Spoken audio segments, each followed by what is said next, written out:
Aquarians, let's see कि आपके लिए 28 दिसंबर 2023 के लिए डिवाइन मैसेज, गॉडेस गाइडेंस क्या है। आज के दिन आपको किस बात का ध्यान रखना चाहिए, यूनिवर्स आपको क्या गाइड कर रहे हैं। ये जो गाइडेंस है ये 28 दिसंबर 2023 में आने वाली सिचुएशंस के लिए हो सकता है, या फिर ये कोई ऐसी सिचुएशन है आपकी लाइफ की जिससे अभी आप गुजर रहे हो, जिसमें आपको एक गाइडेंस की नीड है, शायद आप किसी सिचुएशन में हो तो उससे रिलेटेड गाइडेंस भी यहाँ पे एक्वेरियस हमें मिल सकता है। सो लेट्स सी 28 दिसंबर 2023 के लिए divine message, goddess guidance, universal message क्या है आज कुंभ राशि के लिए। Please universe, please divine power, please spirit guides, please give me the accurate message which are in our higher goods.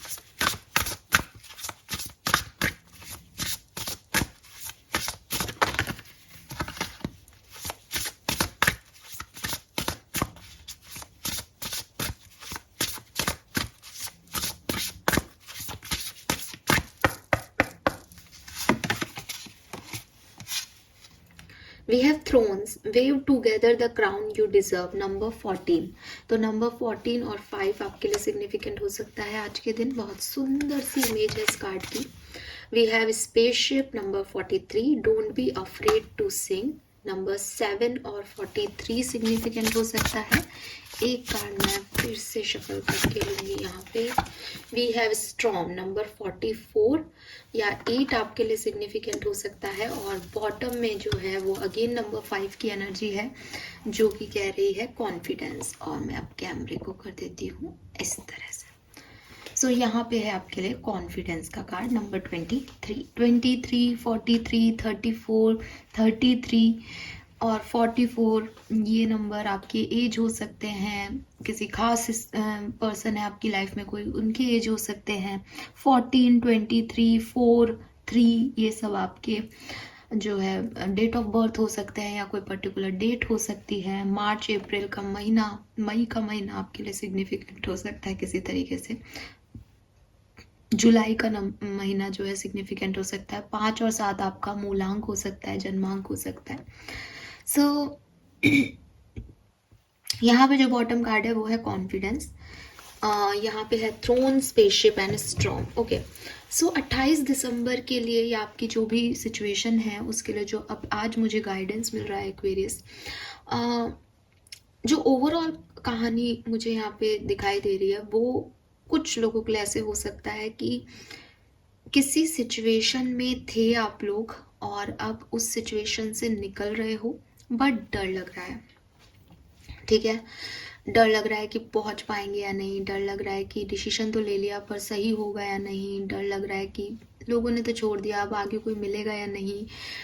एक अजीब सा, एक जैसे कहते हैं ना, कॉन्फिडेंस आपका लो हो सकता है इस पर्टिकुलर टाइम पे आने वाले समय को लेकर के।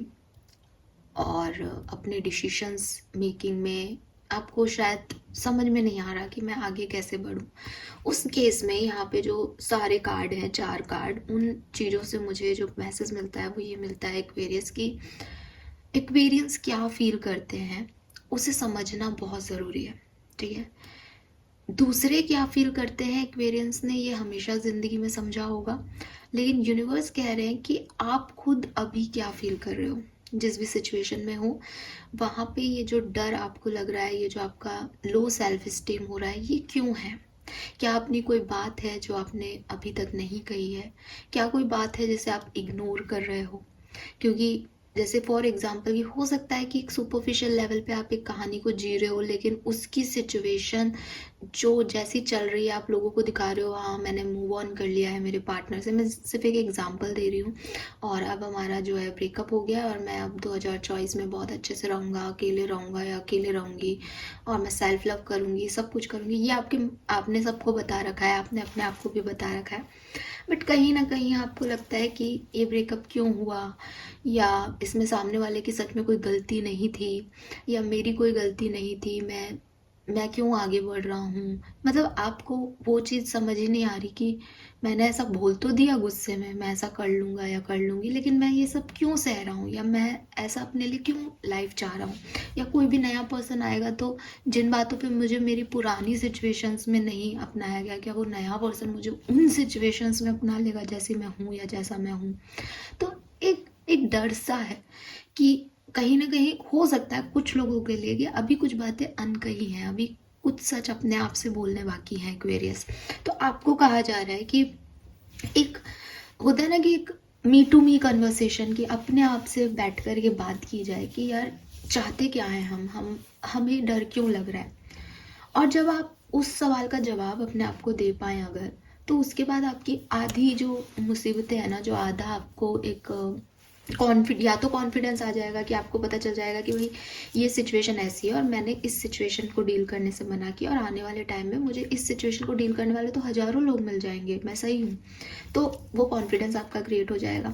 अगर कहीं इसका पॉजिटिव हुआ कि आपको लगा कि हाँ यार गलती मेरी साइड से भी है और सेम सिचुएशन में कोई दूसरा व्यक्ति भी शायद मुझे ऐसे डील ना करे जैसा मैं चाहती हूँ, तो जाकर के फिर इस तरह से अपने आप को परेशान करने की ज़रूरत नहीं है। फिर आप अपनी बात आगे रखें, अपनी बात कहें, क्योंकि आप ये मत डरे कि पहले मेरे साथ ऐसा हो गया तो मेरे साथ दोबारा ऐसा होगा, या कोई पास्ट एक्सपीरियंस आपको, जिसे कहते हैं ना पास्ट एक्सपीरियंस आपको कुछ करने से रोक रहा है, तो वो वाली सिचुएशन में आप नहीं आओगे और आप अपने लिए कोई स्टैंड लोगे। तो ये दो चीज़ें जो हैं वो आपके लिए इस समय करने में ज़्यादा सही होंगी। एज ए गाइडेंस मुझे ये मिल रहा है।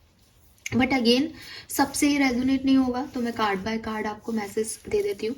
तो पहला कार्ड ये है कि wave together the crown you deserve, number 14। अगर एक्वेरियंस आप अपनी ज़िंदगी में 28 दिसंबर को कोई काम करना चाहते हैं तो अकेले ना करें, लोगों के साथ करें, टीम वर्क करें, अपनी लीडरशिप क्वालिटीज़ दिखाएं। अगर आपके कोई कॉम्पिटिटर्स भी हैं तो आप कोशिश करें कि आप काम को ऐसे करें कि अपने कॉम्पिटिटर्स को अपने साथ ले लें। अगर आप अपने कॉम्पिटिटर्स को अपने साथ रखते हैं, ट्रस्ट मी एक्वेरियंस, कि आप वहाँ से देख पाओगे आगे कि क्या सिचुएशन जो है आप कितना लीड कर सकते हो, और वो भी, उनका भी कॉम्पिटिटर मतलब आपका और उनका एक सेम गोल है, तो दोनों मिल के उस जर्नी को कंप्लीट कर लोगे बहुत आसानी से। क्योंकि कुछ आइडियाज़ उनके पास होंगे, उनका भी सेम गोल है, आपके पास भी कुछ आइडियाज़ होंगे। बजाय कि आप अपने कॉम्पिटिटर को अपना कॉम्पिटिटर रखते हो, अकेले अकेले कुछ करते हो, तो सामने वाला आपके रोड़े अटकाएगा, आपको ऑब्स्टिकल देगा, आप उसको ऑब्स्टिकल दोगे, तो कोई भी आगे नहीं पहुंच पाएगा। तो जो आज का आपको मैसेज है वो ये है कि आप सबके साथ काम करें। अगर ये आज के लिए नहीं है तो अगर आप कुछ काम करने का सोच रहे हैं, आपको लग रहा है मैं इन्वॉल्वमेंट लूँ पार्टनरशिप में या नहीं, मुझे अकेले काम करना चाहिए, नहीं, आपको साथ में काम करना चाहिए। ऐसे लोग जिनके सेम गोल हैं, ऐसे लोग जो सेम ओपिनियन रखते हैं, ऐसे लोग जो सेम आपको वाइब्स देते हैं, उनके साथ मिलके काम करो। आपको काम करने का मज़ा भी आएगा और रिजल्ट भी आपका जल्दी आएगा। देन दूसरी चीज़ है यहाँ पे स्पेसशिप, जो कि मैंने अभी आपको मैसेज दिया, ये बिल्कुल डिट्टो वही मैसेज है। Don't be afraid to sing. Don't be afraid to sing का मतलब है एक जनरल वे में कि आपका अपना तरीका है अपनी बात को कहने का, ठीक है। आप रो के बात कह सकते हो, आप लड़ के बात कह सकते हो, आप डंके की चोट पे कोई बात कह सकते हो, आप थोड़ा दब के कोई बात कह सकते हो, बट आपको अपनी बात कहनी चाहिए अपने तरीके से। क्योंकि यहाँ पे कम्युनिकेशन वर्ड नहीं है। मैं हमेशा इस कार्ड में एक स्पेसिफिक चीज़ देखती हूँ, वो सिंग लिख रखा है। सिंग मतलब मैं अपना गाना कैसे गाती हूँ, कि हो सकता है तुम्हारा सेम गाना तुम गा रहे हो सकता है मैं भी सेम बात कह रही हूँ, लेकिन मेरा कहने का तरीका मैटर करता है। तो आप भी जो कहते हो, किस तरह से कहते हो, वो मैटर करेगा 28 दिसंबर को एक्वेरियस। तो आप कोशिश करो कि आप अपनी बात कहो भी, अच्छे से भी कहो, जो सुनने वाले को बुरा भी नहीं लगे और आपकी भी इच्छा पूरी हो, यानी आपको ऐसा भी नहीं लगे कि मैंने उसकी वजह से अपनी बात को मोल्ड किया, मेरा मतलब ये था, मैं तो ऐसे बोलता है ऐसे बोलती नहीं। आपको इन तीनों चीज़ों का ध्यान रखना है। आपको अपनी बात कहनी है, अपने तरीके से कहनी है, और ऐसे कहनी है कि सामने वाले को वो गाना ही लगे, उसको वो हार्श ना लगे। तो ये भी एक मैसेज आपके लिए 28 दिसंबर के लिए है। And lastly we have strong, every hair comes to an end. तो आपको ये चीज़ समझनी पड़ेगी एक्वेरियस कि आप एक तूफान, कोई भी सुनामी भी आती है, तो जैसे कहते हैं ना कि एक एग्जाम्पल देती हूँ कि केदारनाथ में बाढ़ भी आई थी, सब कुछ तहस नहस भी हो गया, लोग मर भी गए और बहुत तकलीफ़ें भी देखी, लेकिन फिर से लोग केदारनाथ जा रहे हैं। द थिंग इज़ कि वो लोग ये नहीं सोचते कि यार यहाँ पे कभी बाढ़ आई थी, क्या पता इस बार हम मर जाएं इस साल। नहीं, भक्ति या एक फेथ कभी नहीं छूटता है ना। तो ये तो एक भक्ति की बात है, लेकिन अगर कहीं पे भी मान लो आप किसी भी धर्म के हों, आप किसी भी धर्म को मानते हैं, अगर कुछ लोग या कोई भी चीज़ आपको ऐसे अफेक्ट करती है कि यार यहाँ मत जाओ, तो आप उनको मानना नहीं छोड़ते हो, आप उस जगह जाना नहीं छोड़ते हो। वो एक समय होता है, एक सिचुएशन होती है कि हाँ यार ये परेशानियाँ आई थी उस पर्टिकुलर टाइम पे, वक्त बदल जाता है, लोग फिर से एक हो जाते हैं, फिर से आगे बढ़ने लग जाते हैं। तो ये वही जो है आपको समझना पड़ेगा कि नथिंग इज़ परमानेंट हेयर। इस पूरे यूनिवर्स में कुछ भी परमानेंट है ही नहीं, सब कुछ अपनी चाल से चल रहा है। या मैं कहूँ कि शायद हम नहीं चल रहे, पर वक्त चल रहा है, सिचुएशंस बदल रही है और हम उसके अकॉर्डिंग जो है चीज़ों को एक्सेप्ट करते हैं या रिजेक्ट कर रहे हैं। तो वहाँ पे आपको ये चीज़ समझनी पड़ेगी कि अगर कोई तूफान आपकी ज़िंदगी में आया था, वो ख़त्म हो गया, ठीक है, या अगर अभी चल रहा है तो वो ख़त्म हो जाएगा। उसमें इतना इन्वॉल्व नहीं होना कि मैं अब कभी ज़िंदगी में इन लोगों को नहीं देखूंगा, या मैं अब कभी ये नहीं करूँगी या वो नहीं करूँगा, कि मेरा प्यार से विश्वास उठ गया, कि मेरा वर्क प्लेस पे कोई पॉलिटिक्स चल रही है तो मैं जॉब ही नहीं कर सकता, अब लोग ऐसे हैं लोग वैसे हैं। नहीं, लोग हर तरह के हैं, ठीक है, प्यार करने वाले भी हैं, समझने वाले भी हैं, कभी बुरे भी हैं, कभी वही लोग अच्छे भी हैं। वो अपने अकॉर्डिंग एक्ट कर रहे हैं, आप अपने अकॉर्डिंग एक्ट कीजिए, बट कुछ भी परमानेंट नहीं है। तो ना तो शिकायतें परमानेंट रहेंगी, ना प्यार परमानेंट रहेगा। इस चीज़ को एक्सेप्टेंस जितनी जल्दी दे दोगे, आसानी होगी।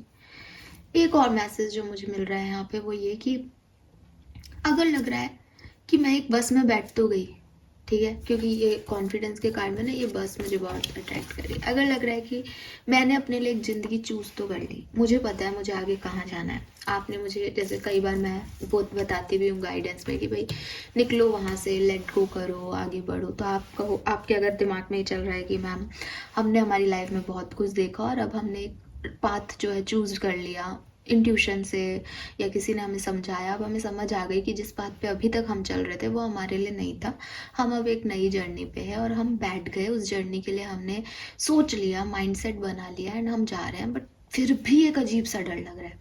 तो आप इसमें परेशान मत हो। हर व्यक्ति को जब वो कुछ नया करता है, चाहे वो कोई बिजनेस स्टार्ट करे, चाहे वो कोई प्यार में पड़े, चाहे वो कोई फ्रेंडशिप में पड़े, चाहे वो किसी रिश्ते को, जैसे आप किसी से बहुत लंबे समय से प्यार करते हो बट आप सोच रहे हो कि मैं चलो शादी करता हूँ, तो 10 साल के रिश्ते के बाद भी जब आप शादी करते हो उस पर्सन से, तो आपको एक डर रहता है कि पता नहीं यार ये निभा तो लेगा ना। क्यों? क्योंकि उस 10 साल में प्यार था अनडाउटेडली, बट लड़ाई झगड़े भी थे, परेशानियां भी थी, एक साथ तो 10 साल एक जैसे तो नहीं रहे होंगे बिल्कुल कांस्टेंट। तो वो हमें थोड़ा सा डिस्टर्ब करता है, ये सबके साथ होता है जब भी हम कोई नई प्लानिंग अपनी लाइफ के लिए करते हैं। तो इसके लिए परेशान मत हो। अगर अभी कोई लो वाइब्स लग रहे हैं, अगर कोई नेगेटिविटी आ रही है, तो डिस्टर्ब होने की ज़रूरत नहीं है। प्रैक्टिस के साथ, धीरे धीरे, समय के साथ अपने आप वो कॉन्फिडेंस आ जाएगा कि इस जर्नी पे कैसे आगे बढ़ना है। तो अभी अगर कुछ डर लगना है तो इट्स नॉर्मल, वो डर लगना नॉर्मल है। एग्ज़ाम देने से पहले चाहे कितना ही पढ़ लिया जाए, कि एंजाइटी नॉर्मल है, तो वो एक नॉर्मल फीलिंग है, उसको आप इतना अपने ऊपर हावी मत करो कि और पता नहीं डर लग रहा है मैं सही कर रहा हूँ या नहीं। क्योंकि कई बार कहते हैं ना कि अगर डर लग रहा है तो फिर कुछ गलत होने वाला है। नहीं, ऐसा कुछ भी नहीं हो रहा है आपके साथ, तो एटलीस्ट ठीक है, आपको यूनिवर्स कह रहे हैं कि टाइम के साथ और प्रैक्टिस के साथ अपने आप इस सिचुएशन को आप हैंडल कर पाओगे। सो आपको डिस्टर्ब होने की ज़रूरत नहीं है, परेशान होने की ज़रूरत नहीं है। Aquarius, fine. सो ये मैसेजेस मुझे आपके लिए मिल रहे हैं। आई होप कि आप इनसे रिलेट कर पाएंगे। Thank you so much reading को देखने के लिए। चैनल को लाइक और सब्सक्राइब ज़रूर कीजिएगा। Bye bye.